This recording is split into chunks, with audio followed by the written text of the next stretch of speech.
द्वारिका में एक सत्राजित नामक यादव रहते थे और सूर्य देवता के बहुत बड़े भक्त थे। और सूर्य देवता ने प्रसन्न होकर उन्हें एक सिमंतक मणि दी थी, जो मणि नित्य प्रति 8 भार सोना देती थी। तो जब ठाकुर जी को इस बात का पता चला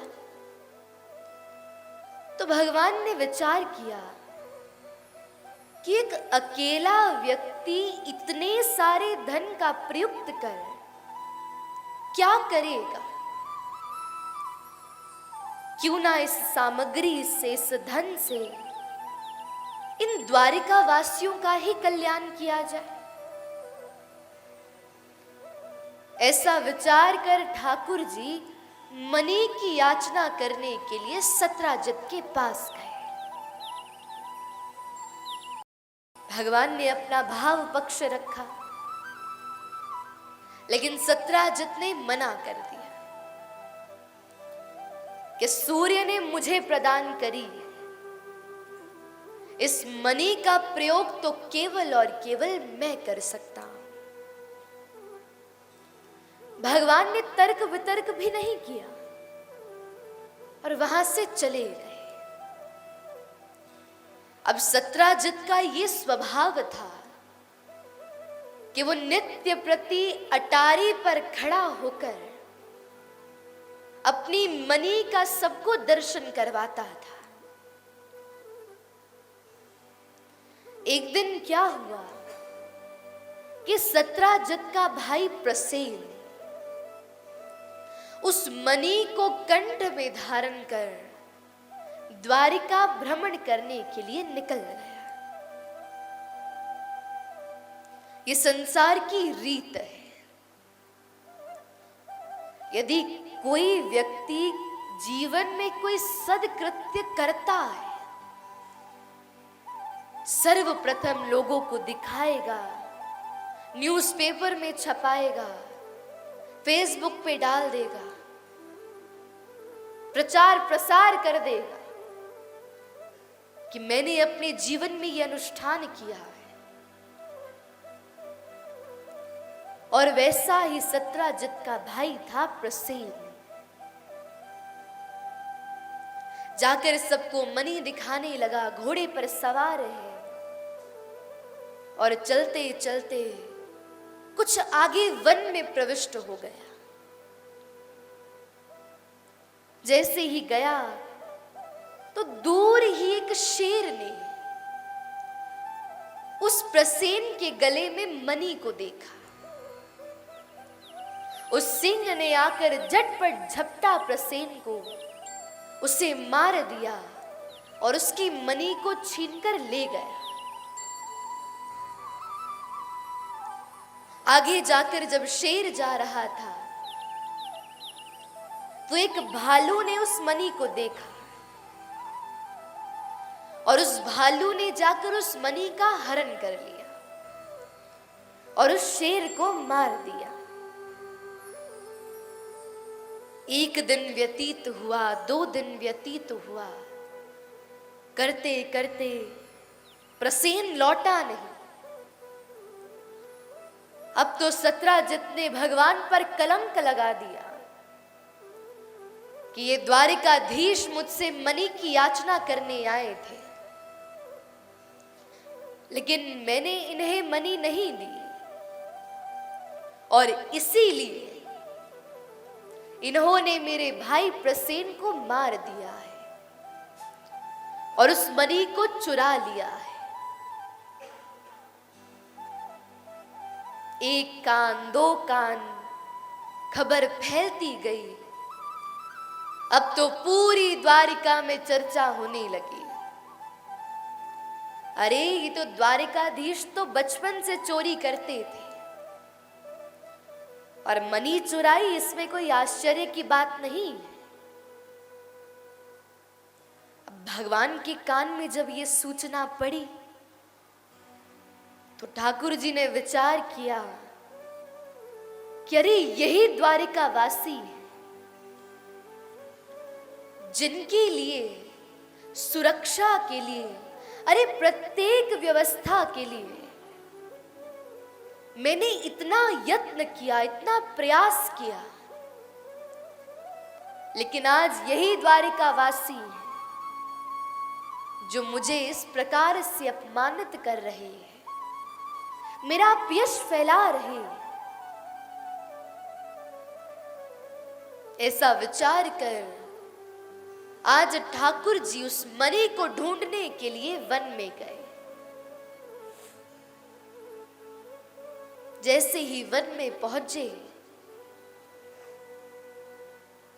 तो जाकर प्रसेन मरा पड़ा था और उसके देह पर शेर के पंजों के निशान थे। जब निशान देखे तो ठाकुर जी स्वतः जान गए कि इसे तो एक शेर ने मार दिया है। आगे गए, उस शेर के चिन्हों का पीछा करते करते तो आगे जा वही शेर मरा पड़ा था और उस पर भालू के पंजों के निशान थे। ठाकुर जी आगे गए तो एक अंधेरी गुफा थी। अपने सैनिकों से कहा कि तुम बाहर रहकर मेरा इंतजार करो और यदि मैं कुछ दिनों बाद नहीं लौटा तो तुम सब वापस द्वारिका को लौट जाना। ऐसा कहकर जैसे ही ठाकुर जी अंदर प्रविष्ट हुए, उस गुफा में अंधकार था, लेकिन दूर ही एक भालू की पुत्री उस सिमंतक मणि के साथ खेल रही थी। जैसे ही ठाकुर जी ने उस प्रकाश को देखा, उस मणि के पास जाकर उसे जैसे ही छीना, वैसे ही वो भालू की पुत्री जोर से चिल्लाने लगी और तभी एक विशाल भालू आया और पीछे से आकर ठाकुर जी पर झपट पड़ा। भगवान से द्वंद्व युद्ध करने लगा। 28 दिनों तक उस भालू ने और ठाकुर जी ने युद्ध किया। अब तो जैसे ही भगवान ने अंगों पर प्रहार किया, उस भालू का देह शिथिल हो गया और भगवान के चरणों में गिर पड़ा। बोला, हे रघुवर, हे प्रभु श्री राम, मैं आपको जान गया। भगवान ने कहा, अरे तुम मुझे कैसे जानते हो?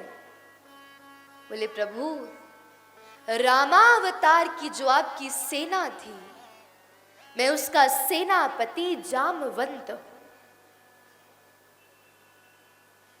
और आपने मुझे वचन दिया था कि जब रामावतार में हम युद्ध कर रहे थे तो तब में मुझे युद्ध करने की और आकांक्षा उत्पन्न हुई और मेरे बल तुल्य कोई भी नहीं था।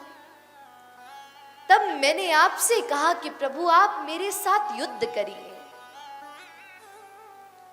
और तब आपने ही मुझे वचन दिया था कि रामावतार तो मर्यादा पुरुषोत्तम है, लेकिन कृष्णावतार एक प्रकार से लीला पुरुषोत्तम होगा और तब आकर मैं तुम्हारे साथ युद्ध करूंगा। जैसे ही जामवंत जी ने ये भाव कहा तो ठाकुर जी प्रसन्न हो गए। भगवान ने सारा वृत्तांत बताया कि अरे किस प्रकार से इन द्वारिका वासियों ने मुझ पर कलंक लगाया है, इसलिए कृपया कर आप ये मणि मुझे लौटा दीजिए। जामवंत जी ने कहा, मनी तो लौटाऊंगा, लेकिन एक और वस्तु दूंगा। बोले, दोनों हाथ आगे करिए। एक हाथ में तो सिमंतक मणि को रख दिया, लेकिन दूसरे हाथ में जामवंत जी ने अपनी पुत्री जामवती का हाथ ठाकुर जी को थमा दिया। भगवान ने जैसे ही नेत्र खोल देखा, बोले, जामवंत जी ये सब क्या है? जामवंत जी ने कहा कि प्रभु, मैं कुछ नहीं जानता। जैसा सुख रामावतार में आपने राजा जनक को दिया था, वैसे ही सुख की अनुभूति आज मैं करना चाहता हूं। आपको अपना जमाता बनाना चाहता हूं। अब ठाकुर जी मन मन में विचार करने लगे, अरे एक कलंक तो पहले ही लगा है और दूसरा और लग जाएगा कि विवाह करने के लिए कोई पुरुष या कोई मनुष्य नहीं मिला, केवल और केवल पशु मिला है। जामवंत जी जामवती को सौंपकर वहां से प्रस्थान कर गए। ठाकुर जी जैसे ही लौटे द्वारिका, तो सर्वप्रथम जाकर जामवती को रुक्मिणी के कक्ष में बिठा दिया। भगवान जैसे ही कक्ष से बाहर जा रहे थे, तो रुक्मिणी जी आई। बोली, प्रभु आपको मुझसे कोई काम था? अरे कितने दिनों से गए हैं, लौटकर ही नहीं आए। भगवान ने कहा, कुछ नहीं। अरे देवी क्या बताऊं, मैं वन गया तो एक बड़ी सुंदर युवती तपस्या कर रही थी। मैंने उससे बुलाया और जैसे ही उसने नेत्र खोल मुझे देखा, विशाल नेत्र थे, कटाक्ष नेत्र थे, बहुत सुंदर थी। मैंने पूछा कि देवी तुम तपस्या क्यों कर रही हो? तब उसने कहा कि द्वारिकाधीश को पति के रूप में चाहती। तब उस युवती से मैंने कहा कि मैं ही द्वारिकाधीश हूं और उसके साथ मैं विवाह कर उसे ले आया, और जब तक उसका कक्ष नहीं बनता तब तक वो तुम्हारे कक्ष में रहेगी। अब रुक्मिणी जी विचार करने लगी, अरे यदि वो मुझसे अत्यधिक सुंदर होगी तो भगवान तो उससे अधिक प्रेम करेंगे। ऐसा विचार कर रुक्मिणी जी ने वही खड़े खड़े श्राप दे दिया कि अरे जो कक्ष में अंदर युवती बैठी है वो मुझसे कुछ कम सुंदर कन्या में परिणत हो जाए। अब ठाकुर जी चाहते ही यही थे। जैसे ही खोलकर देखा तो वो भालू की पुत्री जामवती एक सुंदर सी कन्या के रूप में परिणत हो गई थी। ठाकुर जी ने जामवती के साथ विवाह संपन्न किया और तब जामवती जी ने द्वारिका वासियों की सभा में खड़े होकर ये प्रमाण दिया कि ठाकुर जी ने कोई सिमंतक मणि या चोरी नहीं की। और अब तो वही द्वारिका वासी जो पहले ठाकुर जी का अपयश फैला रहे थे, अपमान कर रहे थे, आज वही आकर भगवान से क्षमा याचना करते हैं। देखिए बंधु, सप्तम दिवस की जो कथा है ये विशेषकर गृहस्थियों के लिए है। भगवान ने अपने जीवन के जो गृहस्थ है, किस प्रकार से रहना है, कैसा व्यवहार करना है, अरे जीवन में कैसी कैसी कठिनाइयां आएंगी, उन सब के विषय में व्यक्त किया है।